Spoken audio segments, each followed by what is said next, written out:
नमस्कार, स्वागत है आपका एबीपी गंगा पर। आप देख रहे हैं उत्तराखंड प्राइम, आपके साथ मैं हूं लवी गुंबर। आइए खास खबरों के सफर की शुरुआत करेंगे, लेकिन पहले नजर कोरोना अपडेट पर। तो इस वक्त की बड़ी खबर, उत्तराखंड में कोरोना के 47 नए केस। तो नए 47 केस सामने आए हैं। प्रदेश में 1005 के करीब पहुंचे कोरोना मरीज। प्रदेश में कोरोना के 746 एक्टिव केस। अब तक 243 मरीज हुए डिस्चार्ज। इस वक्त की बड़ी खबर, अब तक 243 मरीज हुए डिस्चार्ज। तो 1005 के करीब पहुंचा कोरोना मरीजों का उत्तराखंड में आंकड़ा। इस वक्त की बड़ी खबर, उत्तराखंड में कोरोना के 47 नए केस। मंगलवार को 47 नए केस आए सामने। प्रदेश में 1005 के करीब पहुंचा कोरोना मरीजों का आंकड़ा। इस वक्त की बड़ी खबर, प्रदेश में कोरोना के 746 एक्टिव केस।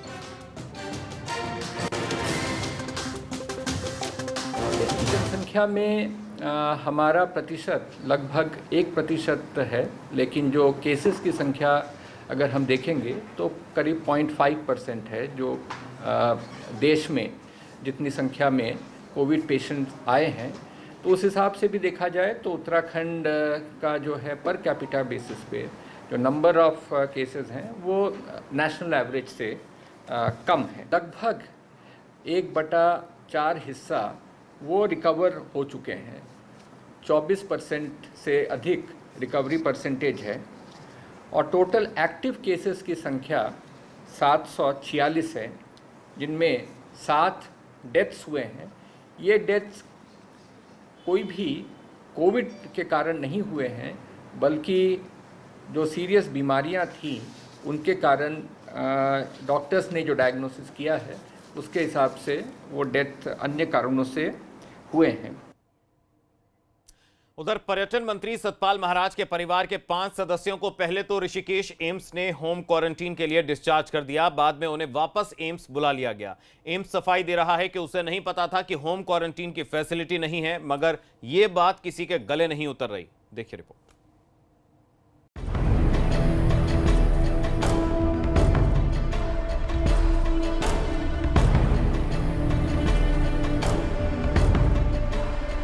अभी तक उत्तराखंड में हर किसी का ध्यान तेजी से घूम रहे कोरोना मीटर की तरफ था, मगर कैबिनेट मंत्री सतपाल महाराज और उनकी पत्नी अमृता रावत में कोरोना की पुष्टि के बाद अब सबका ध्यान इसी ओर है।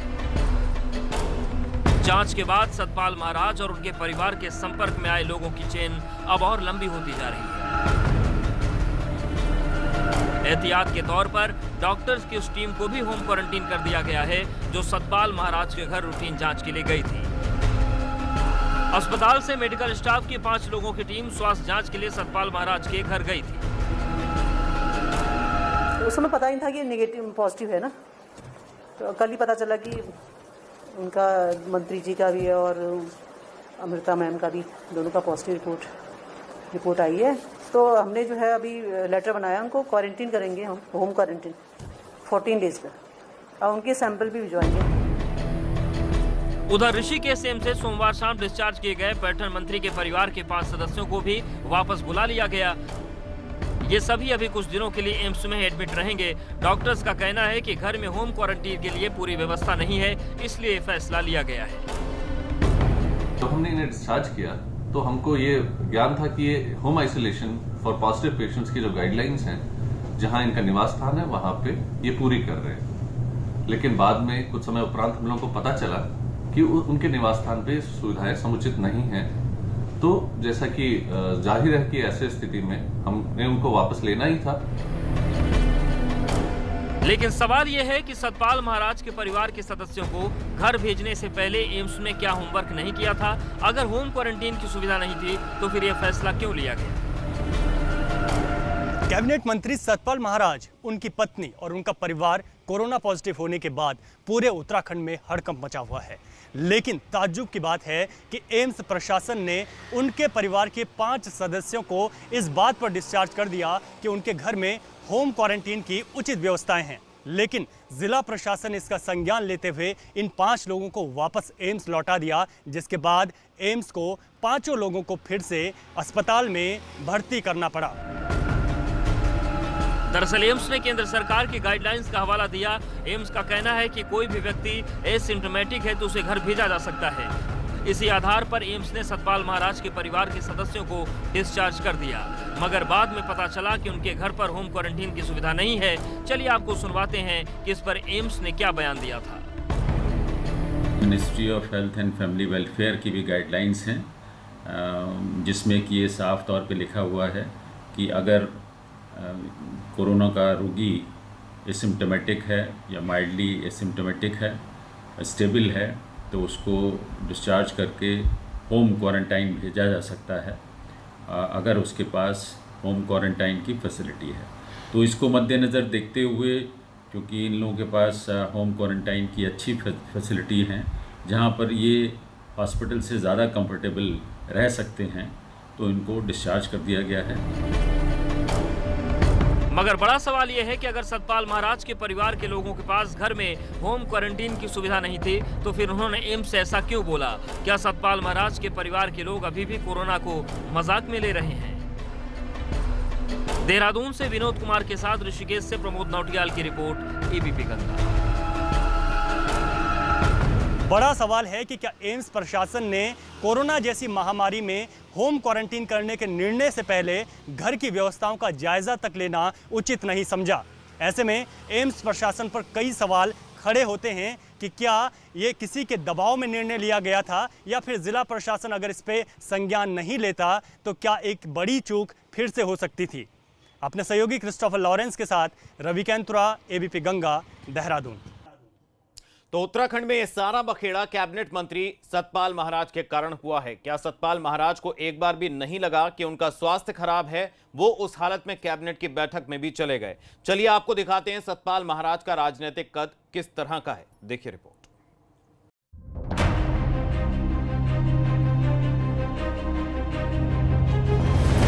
सतपाल महाराज उत्तराखंड के दिग्गज नेताओं में शुमार हैं। नेता के साथ उनकी एक संत की छवि भी है।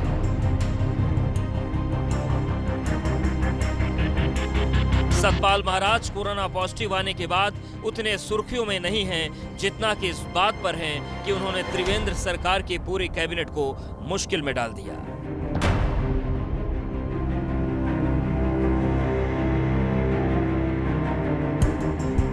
उत्तराखंड में सतपाल महाराज का कद एक बड़े राजनीतिज्ञ का है। 90 के दशक में सतपाल महाराज ने कांग्रेस से राजनीति की शुरुआत की। इसके बाद वो देवगौड़ा और गुजराल सरकार में केंद्र में राज्य मंत्री रहे। उत्तराखंड बनने के बाद सतपाल महाराज ने सीएम बनने का सपना देखा, मगर वो सपना आज तक सपना ही रहा। राजनीति की समझ रखने वाले तमाम लोग जानते हैं कि सतपाल महाराज हमेशा राजनीति में प्रयोग करते आए हैं। अनडिवाइडेड यूपी में उन्होंने एनडी तिवारी कांग्रेस ज्वाइन की और पौड़ी से लोकसभा सांसद चुने गए। उस समय एनडी तिवारी कांग्रेस में मात्र 3 सांसद पूरे देश से चुनकर आए थे, स्वयं एनडी तिवारी, सतपाल महाराज और राजस्थान से शीशराम ओला। मिलीजुली सरकार बनी और सतपाल महाराज को केंद्र में रेल और वित्त मंत्रालय में राज्य मंत्री का ओहदा दिया गया। दोनों ही महकमों में वो एमओएस थे और तब वो एक उनका अपना केंद्र की राजनीति में पीक था। उसके बाद समय धीरे धीरे आगे बढ़ा, उत्तराखंड का उदय हुआ और उन्होंने कांग्रेस ज्वाइन कर ली। 2009 में सतपाल महाराज गढ़वाल सीट से सांसद चुने गए, लेकिन केंद्र में कोई मंत्री पद नहीं मिला। 2014 में वो कांग्रेस की डोलती नाव देखते हुए भाजपा में शामिल हो गए। 2017 के विधानसभा चुनाव में सतपाल महाराज चौबट्टा खाल सीट से विधायक चुने गए और त्रिवेंद्र सरकार में कैबिनेट मंत्री बन गए। अब इससे ही अंदाजा लगाया जा सकता है कि सतपाल महाराज पार्टी में कैसा कद रखते हैं। 2014 के लोकसभा चुनाव से पहले सतपाल महाराज ने कांग्रेस छोड़ दी और उन्होंने भाजपा का दामन थाम लिया। वो समय था जब नरेंद्र मोदी जी और अमित शाह जी के वो काफ़ी करीब चले गए थे और आलम ये था कि वो भारतीय जनता पार्टी में थे और उनकी पत्नी कांग्रेस में थी और कांग्रेस की सरकार में वो कैबिनेट मंत्री थी। जब वो भारतीय जनता पार्टी में शामिल होने गए और उन्होंने सदस्यता ग्रहण की, तब यहाँ हरीश रावत की सरकार में उनकी पत्नी को मंत्री पद से हटा दिया गया। इसके बाद उनकी पत्नी भी मार्च 2016 में उन 9 विधायकों के साथ कांग्रेस छोड़कर भाजपा के साथ चली गई, जिसकी अगुवाई पूर्व मुख्यमंत्री विजय बहुगुणा और हरक सिंह रावत जैसे नेता कर रहे हैं। इसके अलावा सतपाल महाराज ने आध्यात्मिक क्षेत्र में बड़ा साम्राज्य स्थापित किया है। देश के अलग अलग राज्यों जैसे गुजरात, पश्चिम बंगाल, महाराष्ट्र, असम और यूपी में महाराज के लाखों फॉलोअर्स हैं। भक्त समुदाय ये प्रार्थना करता है, धर्म की जय हो, अधर्म का नाश हो और प्राणियों में सद्भावना हो।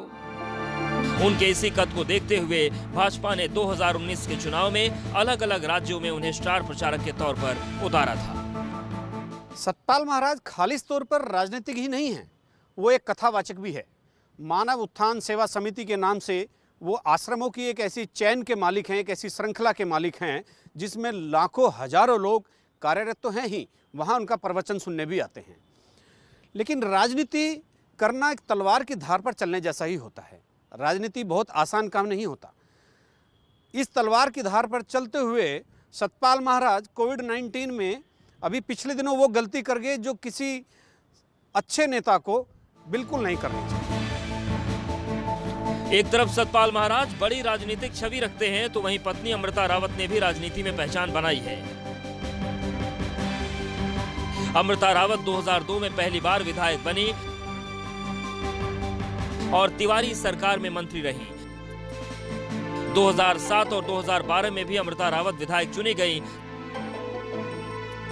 साल 2012 में विजय बहुगुणा सरकार में वो मंत्री बनी। हैरानी अब इसी बात पर हो रही है कि एक सधे हुए राजनीतिज्ञ और धार्मिक गुरु होने के बावजूद सतपाल महाराज ने आखिर पूरी सरकार को खतरे में क्यों डाल दिया। देहरादून से अजीत सिंह राठी की रिपोर्ट, एबीपी गंगा। चलिए खबरों में बढ़ेंगे आगे। रुद्रप्रयाग के क्वारंटीन सेंटरों में लोगों को खाना तो दिया जा रहा है, मगर शिकायत इस बात की है कि दाल के नाम पर सिर्फ पीला पानी है, उसमें दाल के दाने ढूंढने से भी नहीं मिल रहे हैं। अब ऐसे में भला कोई सरकार के खिलाफ गुस्सा क्यों नहीं जताएगा? देखिए रिपोर्ट।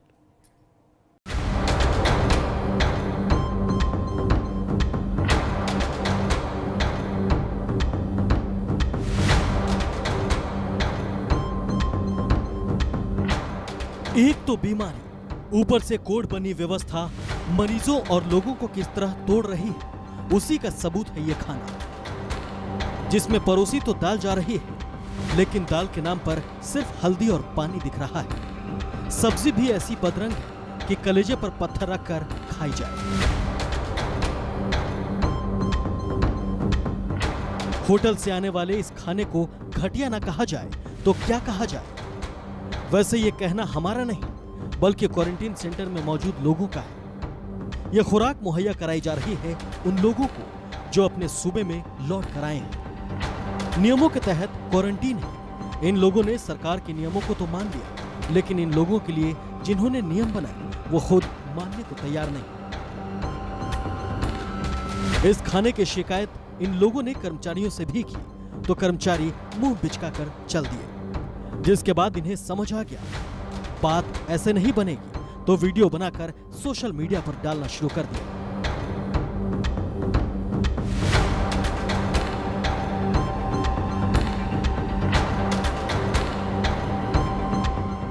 सोशल मीडिया पर अपनी इज्जत उछलने के बाद प्रशासन भी जागा। जिले के डीएम ने सिर्फ पानी को मुद्दा बताया कि पानी को लेकर मुश्किलें हैं, लेकिन इस मामले में जांच भी कराने का फैसला किया है।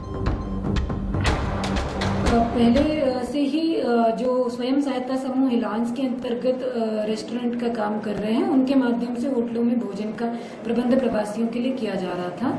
इसमें कल मेरे पास एक शिकायत सम्राट होटल से आई थी कि खाने की क्वालिटी अच्छी नहीं है, या जो है पीने का पानी एक ही बोतल से सभी लोग पी रहे हैं। तो उसमें पर्यटन अधिकारी, क्योंकि क्वारंटीन व्यवस्थाओं के नोडल के रूप में कार्य कर रहे हैं, उनको भेजा भी था और संबंधित जो है होटल में उन्होंने जाके खाने की क्वालिटी की जांच भी की थी।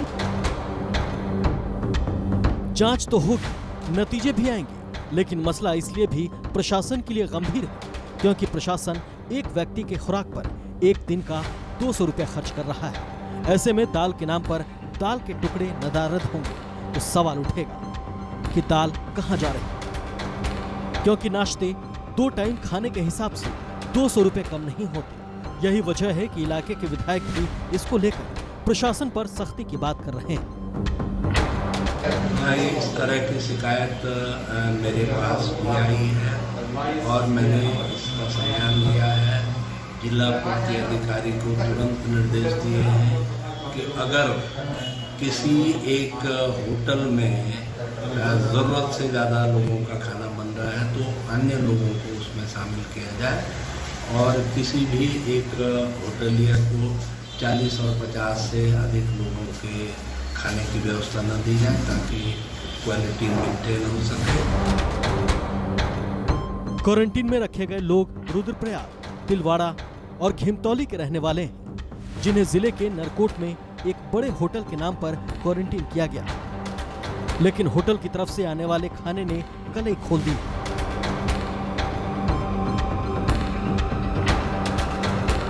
मैं रुद्रप्रयाग में हूँ अभी और हमें बहुत सारे लोग हैं यहाँ पे। क्वारंटाइन किया गया हमको यहाँ पे सम्राट होटल के अंदर। और प्रॉब्लम सबसे बड़ी ये है मेरी नहीं सबकी है एक्चुअली। प्रॉब्लम ये है कि देखो खाने की क्वालिटी इतनी गंदी है कि ऐसा खाना ना हम गाय भैंस को भी नहीं देते। बिल्कुल पानी, सिर्फ हल्दी और मिर्च है खाने में। हल्दी और मिर्च का कलर घोल के दे रखा है यहाँ पे। मैं आपको खाने की मैंने क्या आज दिन का खाना भी नहीं खाया। इस वीडियो को लेकर प्रशासन सवालों में घिर गया है। खाना जैसी बुनियादी सुविधाओं में कटौती और लापरवाही किसके इशारे पर की जा रही है, इसका जवाब सिर्फ इन्हें ही नहीं बल्कि सरकार को भी देना चाहिए। क्योंकि सरकार अगर पैसे खर्च कर रही है तो फिर उसको लूटने वाले चेहरे भी बेनकाब होने चाहिए। रुद्रप्रयाग से रोहित डिमरी के साथ ब्यूरो रिपोर्ट, एबीपी गंगा।